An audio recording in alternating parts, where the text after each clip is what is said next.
Okay. So, what is it? So I want to start with Selma. She is 29 years old. She loves do sport and she like a lot also the bike.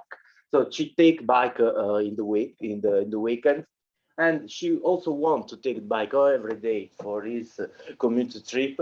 But the problem is about the infrastructure. She thinks that infrastructure are quite unsafe because there aren't a dedicated line for bicycle between his home to his work.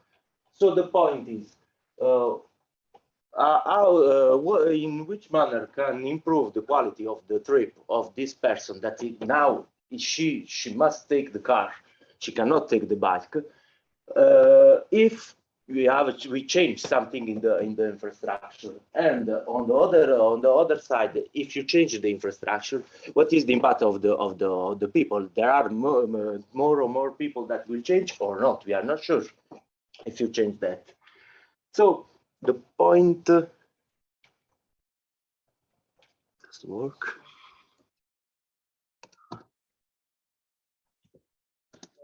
Okay.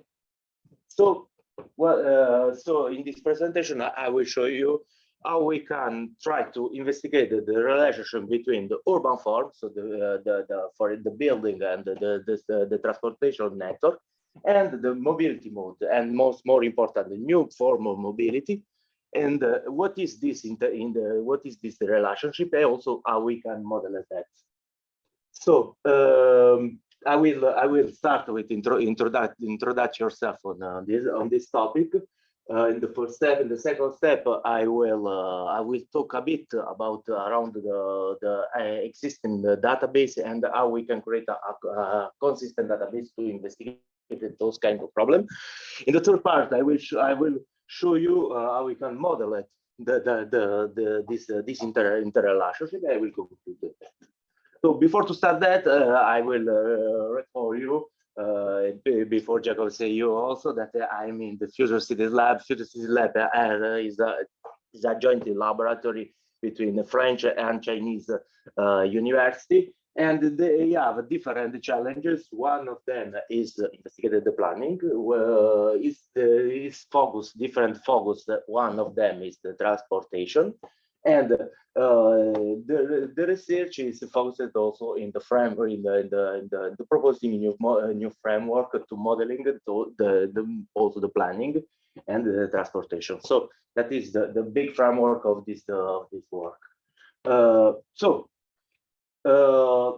basically, you have a city. In the city, we have a physical element that are also called the urban form. That is the infrastructure and the build, and we have people that move over in this space and also interact each other. So the point is what is the relationship between urban form and the way that people behave. And in order to investigate that, I will just propose you a very sample example that we take here two screenshots of Paris, one in 1916, another one is 2020. And we just see what, very basically that you have some transformation. Those transformations are around the different aspects. Are around their build-up, it's clear, but one of them is most important is around the infrastructure. So you can see new bridge, you can see new. It's not too easy to see, but you can also investigate that there are a lot of replanning of bus line, for example. We have also the new subway that you created. So you have a lot of transformation just in this area. And also we see that this transformation is driven by new form of mobility that we created. For example, if you see in the last century, you see the great revolution from the animal motored powered transportation that come and also active a lot of active transportation mode that go to private and motorized vehicle. And when we see that in the most of these parties around and after the Second World War, we saw also that the infrastructure changed a lot. We see new the increment of the capacity, the increase of the capacity of the street. So that means more line of the street, for example. We see the motorway, for example. You never see that before. So infrastructure have a strong new form of mobility, a strong impact to the form of the city. And we suggest that we have to investigate those interrelationship in order to investigate the real mechanism behind the transformation of the city.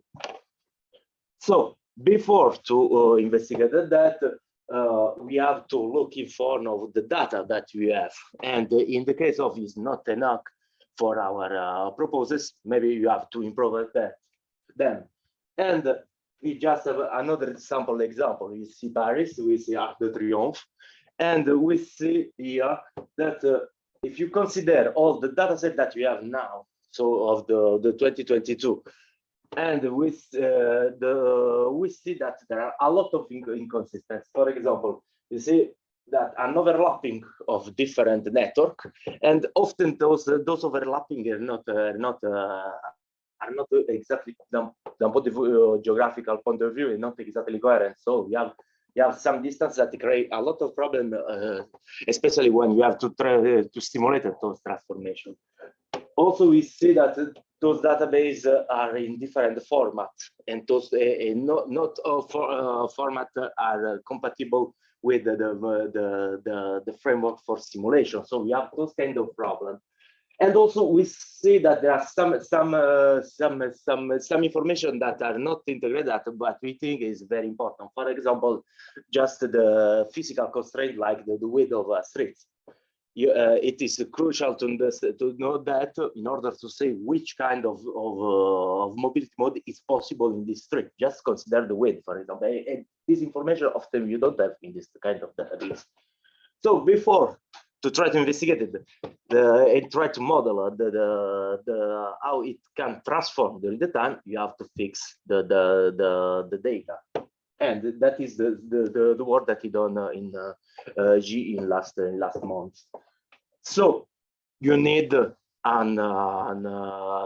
have to have an approach that is focused clearly on the network.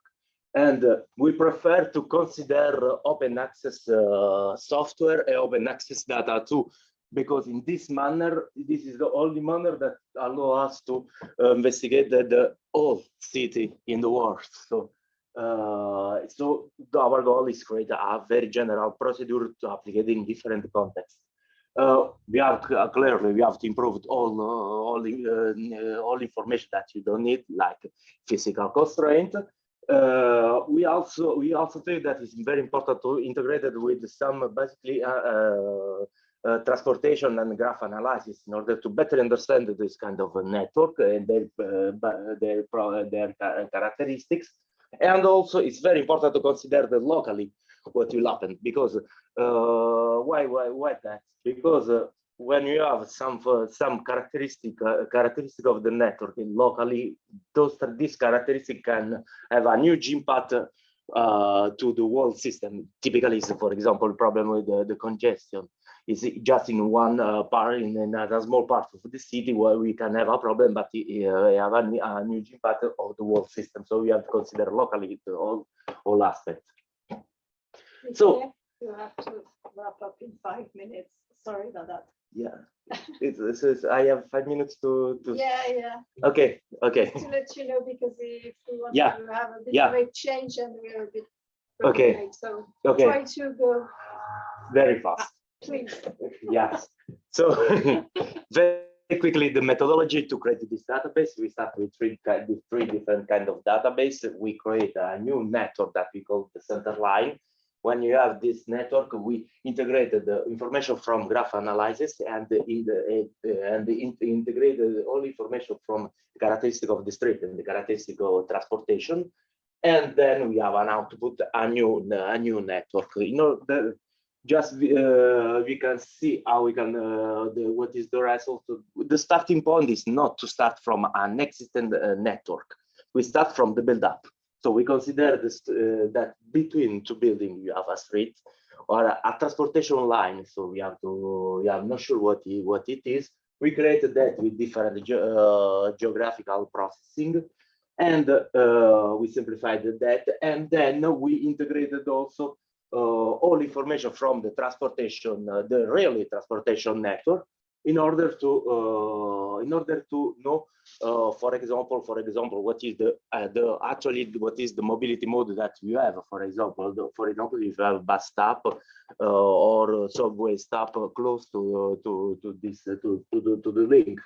So that is basically what you obtain. We collect all those information in XML format. We prefer to use this format because it's very simple to represent, to create, and is one of the format that is more used to model those to model also geographical information. And basically, the network that you create is undirected, but it's weighted, and it's also geometric, clearly. We integrate a different kind of the information, and the format that we prefer, as I said before, is very easily to integrate in other platform for simulation. And clearly, we have a lot of stuff to do with that. One of them is that we want to create to formalize this procedure and be completely full access for other researcher in order to create its own database. So that is the first part. How we create our data set. Now is how we can simulate that. I'm a bit late. Yeah, I will try to go quickly. So how we can simulate those transformations? Basically, we start from considering which kind of dynamics we can have in an urban system, and how we can model it also, and we can distinguish two kind of feedback between mobility mode and urban form. From one side, we have a diachronic feedback. That means when we have a change for when we have some action from mobility mode, we don't have instantaneously an impact with to the urban form. So people change the way that they interact with each other, but they doesn't interact with the urban form.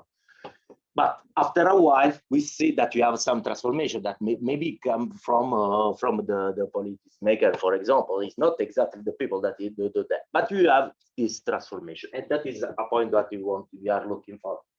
From the other side, it's quasi instantaneously that when you have this change in urban form, so we change, for example, the capacity of a part of a street, we see that people change also. We change because we change, for example, we don't have some problem of congestion, for example. So we see this impact.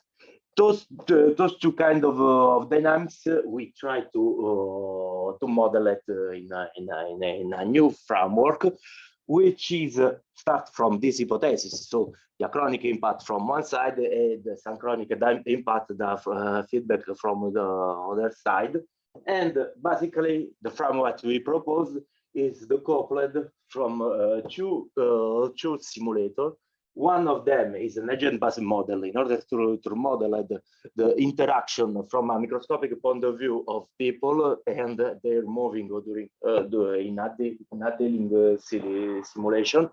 And on the other side, a dynamic network that is basically represented the transportation network, where the dynamic represents that each part of the network, so each link can transform these characteristics. And we try to simulate the interrelationship.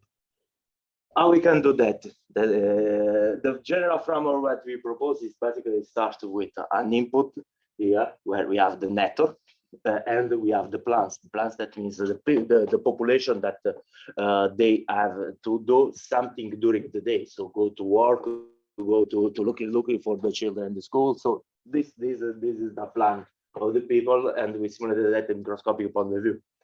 We simulated how population behave over a static network. And when we reach an equilibrium of our simulation, we calculated the scoring assigned to each person. The scoring, that means how they actually appreciate the trip that he done. So we assign this appreciation of the people to the network, and at this moment, in the first part, we integrated a reinforcement learning algorithm in order to allow the network to choose the best configuration that it should to be in order to improve the scoring of the people. That is so. Thanks the reinforcement learning algorithm, you can maximize this performance. Then we replan the network. We have new configuration of the network, and then we put the output of the new configuration of the network in the simulation, and we test another time in order to we are looking for example, for some kind of equilibrium. So that is the general framework. And in order to conclude this very short presentation, I will say you that we are looking forward to investigate what is the very basically mechanism of behind the transformation of a city in general, but more detailed on transportation network. And we try to investigate that, making some kind of hypothesis. The example is about the dynamics. We created and when if we can validate those hypotheses, so we can